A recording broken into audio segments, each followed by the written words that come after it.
İsenmisiz, hürmetli milletteşler.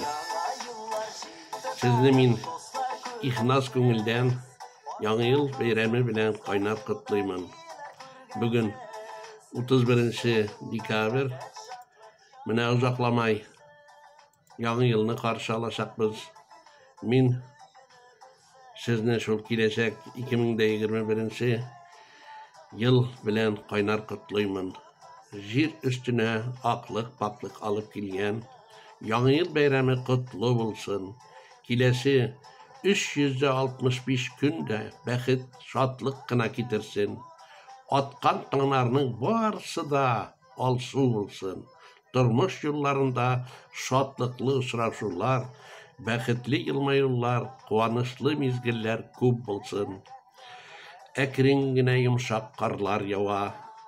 Күңелләргә шатлык моң салып, яңа елда бәхет, шатлык килсен.